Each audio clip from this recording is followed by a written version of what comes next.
Hey everyone, today we are talking about cartwheels, and cartwheels are a weight transfer.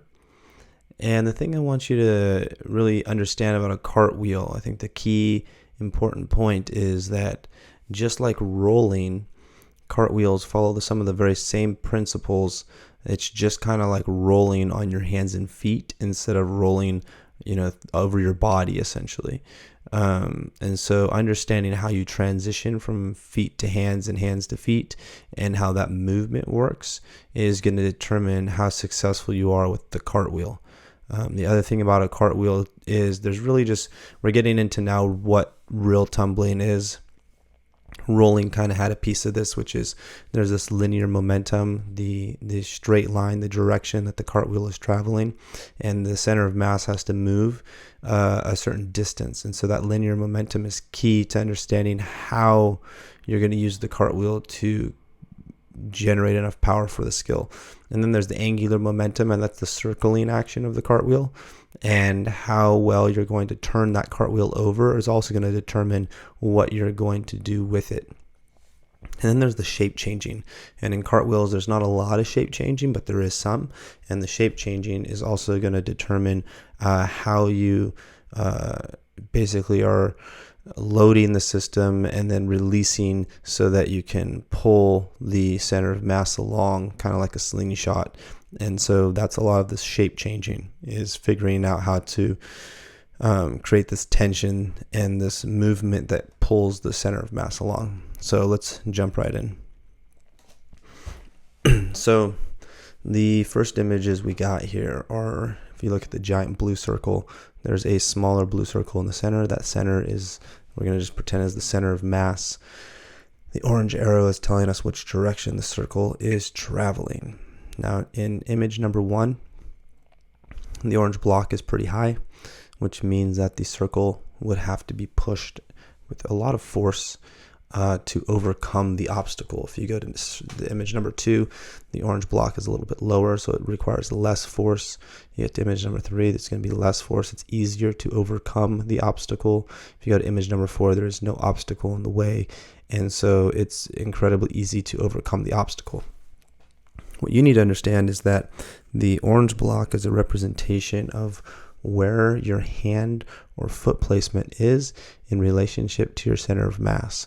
And so if the contact point is further away from your center of mass, then it's a lot closer to being like the image number 1, where the contact point is bigger and it takes more to overcome. So you're hopefully going to understand this. It's a lot like running technique, because cartwheeling is just learning how to run over your hands and feet in a circle. So you go to the green side and it becomes easier to turn over, and that means to invert or to create a circle.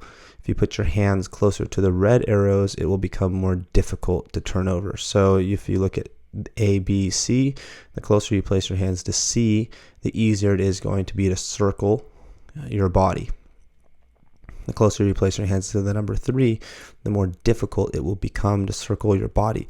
So going back to this image, the number 1 is very much related to like the number 3 in this picture, because you're stopping yourself. Your center of mass is far away from the contact point, and the center of mass has to overcome the distance of the obstacle.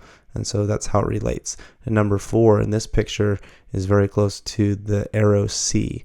It's very easy to turn over when you can kind of move the whole entire body into itself. This is what a front aerial or a side aerial technique is used, is really just moving to arrow C. Okay, so cartwheel entry. There's a couple ways to enter a cartwheel, and you can get as creative as you want to. The main thing is how you enter the cartwheel will determine how much power is going to be generated. So you have the lever. It's a pretty traditional way to enter a cartwheel. You have the piked version. This allows you to get your upper body into the surface faster and then kick over. So there's a little bit more rotation that happens because you're a smaller body, and then you use your legs to kick over.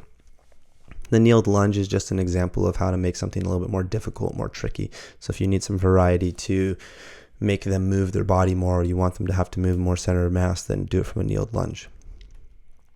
Okay, so I want to bring up the runner's pose in the whole process, because remember, the body is in front of the contact point. It is pushing through the surface. This is where it weights the surface. And then it is moving the center of mass a distance.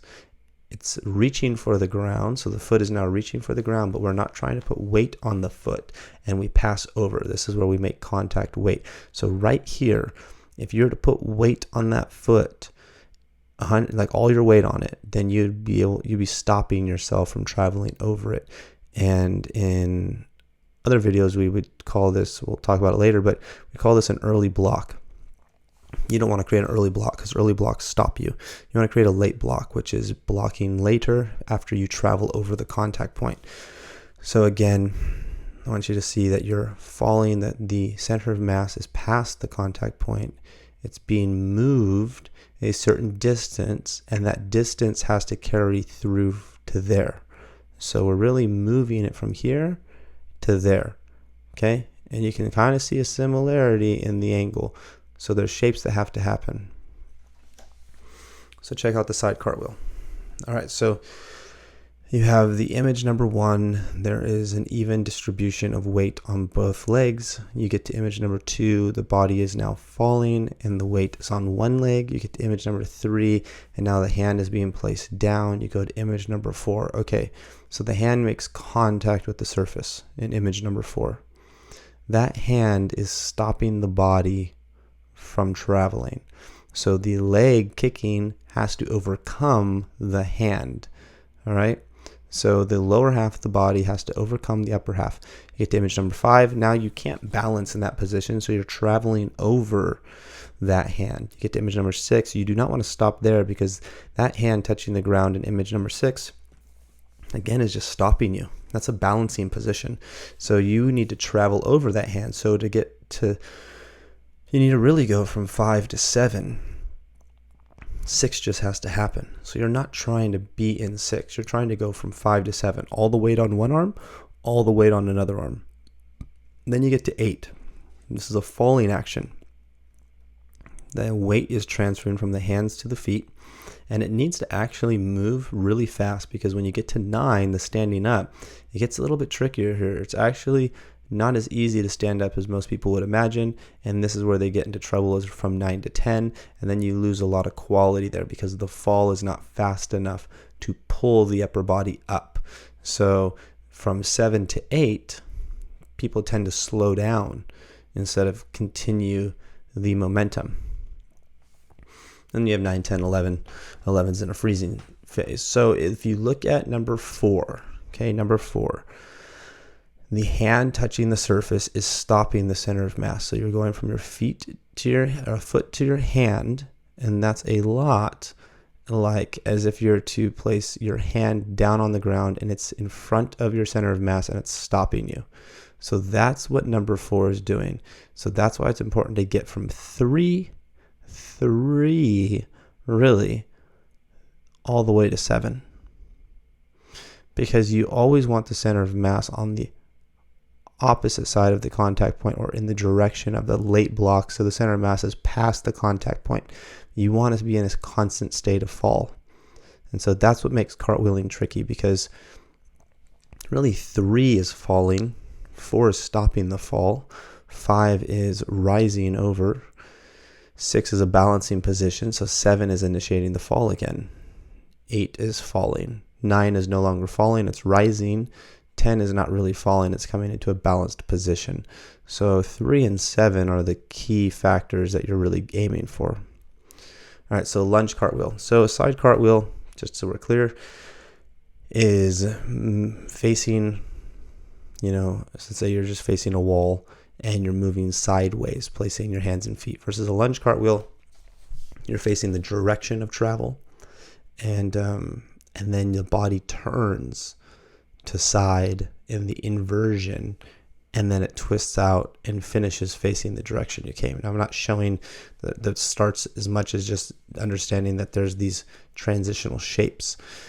You'll see there's an image that says lever, and then there's the number 1.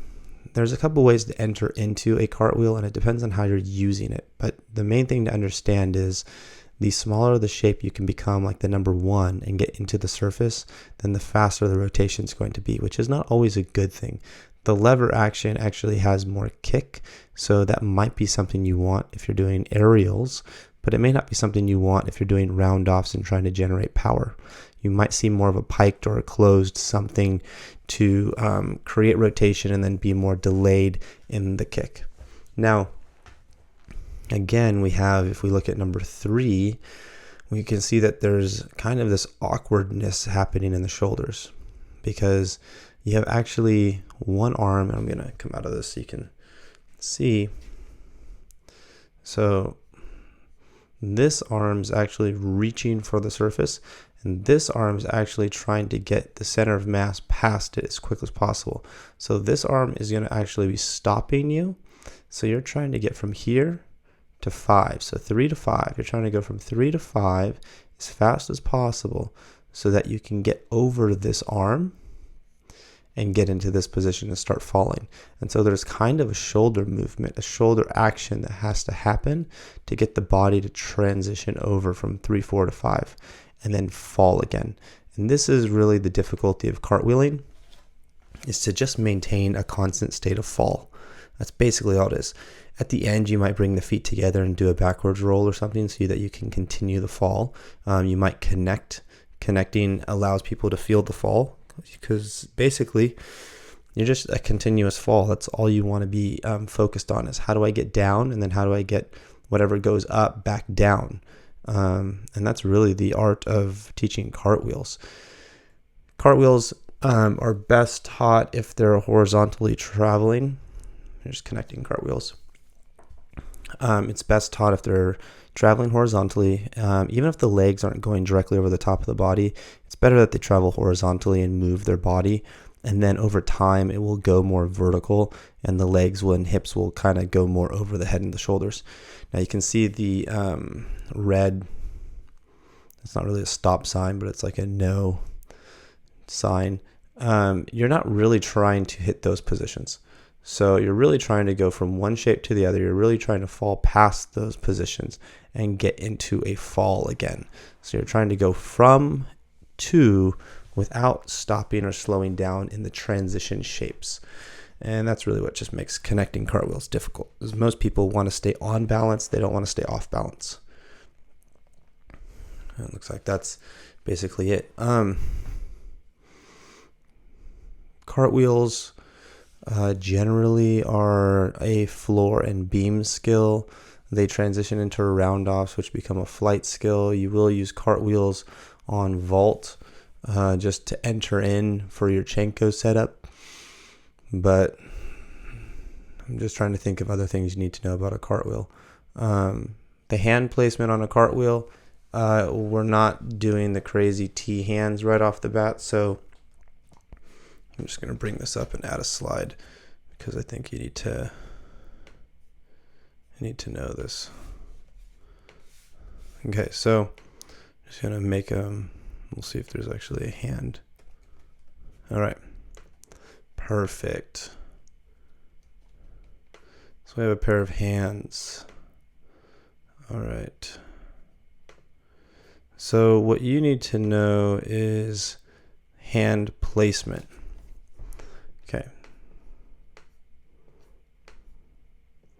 So if this is my left hand and this is my right hand, okay, and let's say I'm traveling this way, I would be doing a traveling that way, and that was my hand placement. I would be doing a left-sided cartwheel. So I'm doing a left-sided cartwheel. This is the first hand that's going down, so that's the left side of your body touching the ground first, and then this is the right side of the body, so left-sided cartwheel. Okay, so this is how you need to place your hands on the ground. You can, at some point in time, do this placement,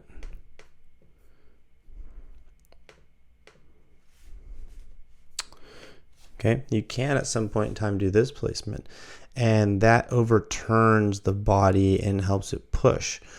But the concept in this is really for beam and squaring the hips up. It's not actually to generate more power. The hand placement does not really help you.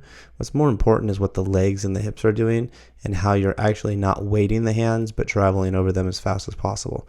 So this option is more for beam tumbling to square the hips up. And this option is perfectly fine for cartwheels, just learning how to cartwheel. Same thing with round-offs.